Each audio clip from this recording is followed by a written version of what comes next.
I prepare for my first Brazilian laser hair removal session? Does laser hair removal help with reducing ingrown hairs? Can you get laser hair removal between your buttocks?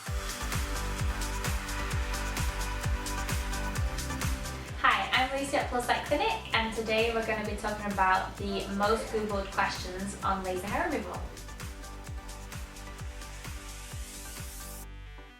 Well, the answer to that is it is a permanent treatment, definitely.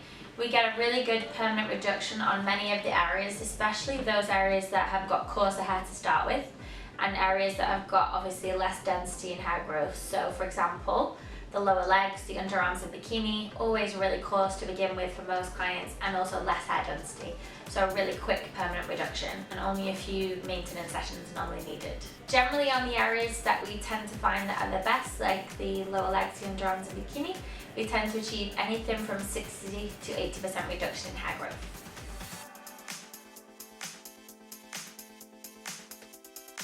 Absolutely. Especially if you've got coarse hair or problem hair, or hair that's causing ingrowns, or hair that's causing pigmentation, because all these things are given skin conditions, which is leading to another issue that you then have to deal with. So if you have any of these issues, or if you're just fed up of shaving and it's time consuming, or waxing or threading, etc., then laser is definitely the right thing to do.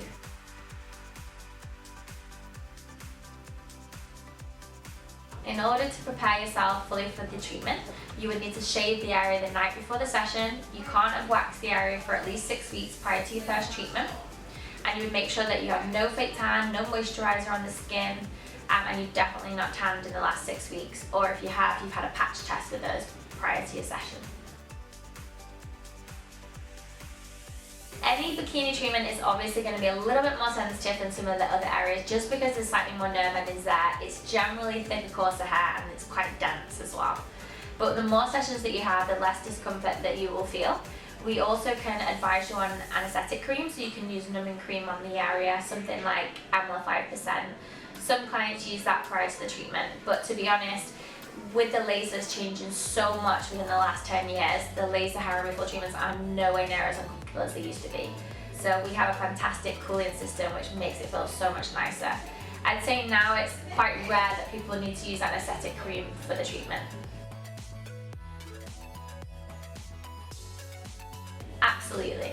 So we can treat all skin types here. It's the hair that we have to determine whether it's treatable or not. So as long as the hair is coarse or definitely darker in consistency compared to the skin tone, then we can absolutely treat it. So if somebody comes in with blonde or grey hair or red hair, then no, it's not treatable. But generally any other hair type is absolutely fine in comparison to the skin tone. So we treat all skin types here. We have the Alexandrite for fair skin, 1 to 3, and then we have the ND Yag for Asian and darker skin types, which is Fitzpatrick 4 to 6.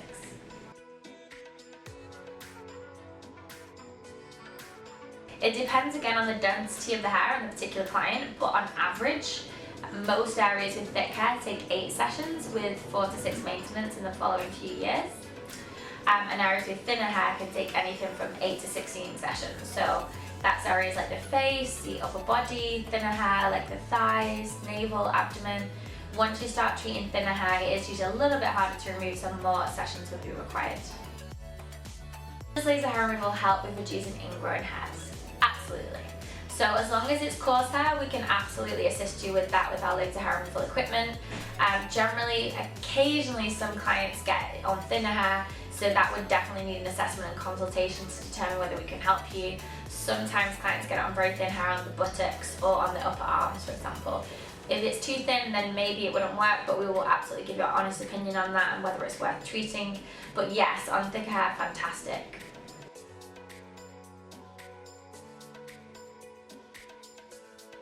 No.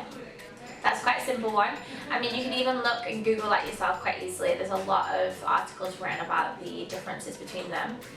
Generally, IPL is fantastic for rosacea treatment. That's what we have it for here, but that's the only thing that we generally use it for. It's fantastic for absorbing red pigment, which is why it's so good at vessel removal. But for brown pigment and black pigment in hair follicles, lasers are far more superior. They are stronger and they are deeper, so they are more long lasting and more permanent.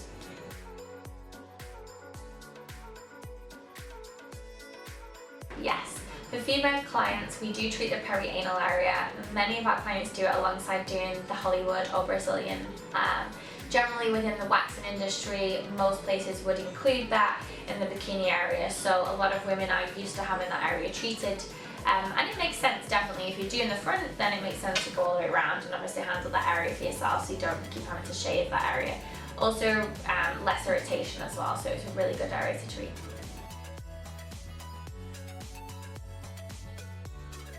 Yes, it does. If a client is taking estrogen to help suppress the testosterone level, it definitely impacts the hair removal and makes it slightly more effective. Obviously, the testosterone level being lower, it would definitely help to get quicker results and more long-lasting permanent results as well.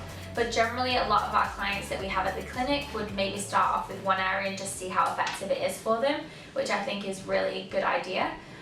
Specifically, the face is a very popular area, of course, and that really helps to get such a quick, fast reduction. And then, you know, obviously through makeup and so on, the facial hair is not showing, so it's really good, fantastic treatment.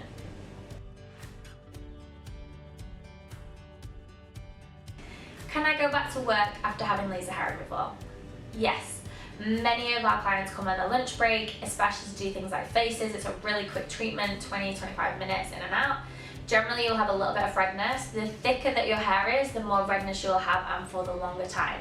So if you've got really thin hair, like for example upper lip hair, you know, within 10, 15, 20 minutes, usually that's gone down, there's no redness to be seen, and you can apply makeup if necessary as well once the heat's come out of the skin. Most of our clients just go for a brief walk before they go back to work, and they're absolutely fine. For people with coarser hair, so for men for example doing beard hair, obviously it would be a little bit more red and a little bit more swelling for a bit longer, so maybe better to do it after work. But it also depends how many sessions. If it's your first treatment, you're probably going to go a little bit more red if your hair's coarse.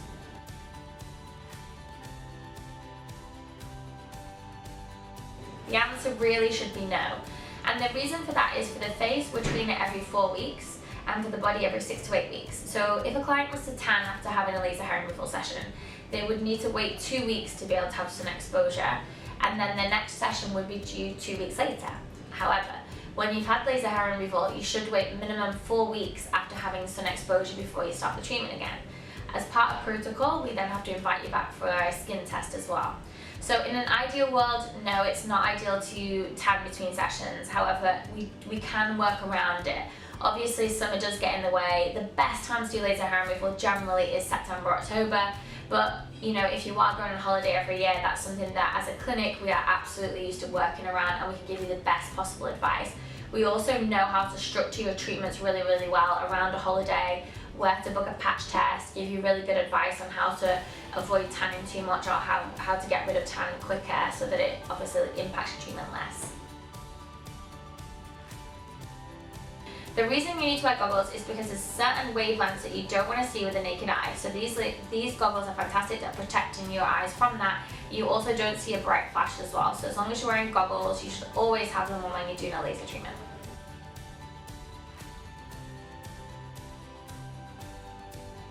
No. Unfortunately, in the UK, you are not possible to have laser treatment whilst on Roaccutane. So once you've finished having Roaccutane, you can come in for a patch test 6 months after the last day of taking Roaccutane. Unfortunately, because it sensitizes the skin to light, it's not suitable to have laser hair removal whilst you're on Roaccutane.